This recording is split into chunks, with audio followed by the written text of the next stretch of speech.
প্রথমে আমি আপত্তি জানাতে চাই যে মব জাস্টিস, আমি তো এটাকে জাস্টিস বলতে পারি না, এটা একটা শব্দ সংস্কৃতির ছোবল। আমি মবকে কি জাস্টিস বলতে পারবো? মানে জাস্টিসকেই তো তাহলে অপমানিত করা হচ্ছে, তাই না? আমরা বলছি যে এটা আমাদের এখানে কিছুদিন আগে গণধর্ষণ বলা হতো। গণধর্ষণ কখনোই ধর্ষণের সঙ্গে গণ শব্দটা যায় না। গণ অভ্যুত্থান, গণজাগরণ, গণজোয়ার সবসময় ইতিবাচক, কিন্তু আমরা গণধর্ষণ বলেছি। এখন আমরা কিছু সংখ্যক সাংবাদিক যখন লেখা শুরু করলাম যে এটা হচ্ছে সংঘবদ্ধ ধর্ষণ, গণধর্ষণ বলা যাবে না, এখন দেখুন এটাকে সবাই সংঘবদ্ধ ধর্ষণ বলছে। সুতরাং আমরা মবকে কখনোই জাস্টিস বলবো না। এখন দেখুন 5ই আগস্ট গণ অভ্যুত্থান হবার পর 8ই আগস্ট এই অন্তর্বর্তীকালীন সরকার যখন শপথ নিল, এরপরই তো একটা পরিকল্পনা করা দরকার ছিল। পুলিশ বাহিনীটাকে ঢেলে সাজাবার দরকার ছিল। যে বাহিনী ছাত্র জনতার মুখোমুখি হয়ে যুদ্ধ ঘোষণা করেছে প্রত্যেকটা জায়গায়, ঢাকা শহরের অধিকাংশ থানা পুড়িয়ে দেওয়া হয়েছে, সেই বাহিনীকে, সেই থানাগুলোকে ধুয়ে মুছে সাফ করে আবার তাদেরকে বসিয়ে দিলেন।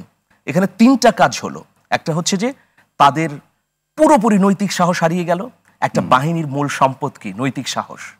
আজকে মিয়ানমারের সরকারি বাহিনী তারা বিদ্রোহীদের সঙ্গে পারছে না কেন? কারণ নৈতিকতা হারিয়েছে। তো আমাদের পুলিশ তো নৈতিকতা হারিয়েছে জুলাই আগস্ট আন্দোলনে। সেই পুলিশকে এভাবেই আপনি রেস্টোর করবেন? এটা কি বিপ্লবের আকাঙ্ক্ষা ছিল? ছিল না। এখানে তো এই অন্তর্বর্তী সরকার ব্যর্থ। নতুন করে বাহিনী তৈরি করা দরকার ছিল। প্রয়োজনে বিপ্লবী গার্ড বাহিনী তারা করত। আপনি সেই পুলিশকে আপনি সেটি আপনার অবশ্যই একটা প্রস্তাব, কিন্তু সেটা তো সময় সাপেক্ষ ব্যাপার না। সময় কিন্তু পুলিশের সবাই তার অভিযুক্ত না। সবাই অভিযুক্ত না হলেও মোটা দাগে যখন অধিকাংশ অভিযুক্তের মধ্যে পড়ে যায় তখন এটা তো আক্রান্ত হয়। একটা বাহিনী কখন দোষে দুষ্ট হয়?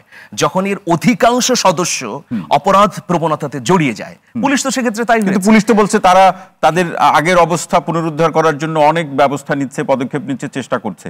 না না না না না, এটা তাদের বক্তব্য। তারা তো সংস্কারকেই মেনে নিতে পারছে না। আমি এখানে আরেকটা কথা বলি যে দুদণ্ডমানতা। এই পুলিশ কি করছে জানেন? একদম আমি ভেতরের কথা বলি, এই পুলিশ অপেক্ষা করছে যে কোন রাজনৈতিক সরকার আসলে সেইখানে তারা ভিড়বে। রাজনৈতিক সরকার সরকারকে স্ট্যান্ড করছে না, কারণ জানে ডিসেম্বর শেষ, ডিসেম্বর এলে শেষ, আমি কেন শক্ত অবস্থান নেব? ফলে যা হবার তাই হয়েছে, একটা ভয়ঙ্কর অবস্থা তৈরি হচ্ছে।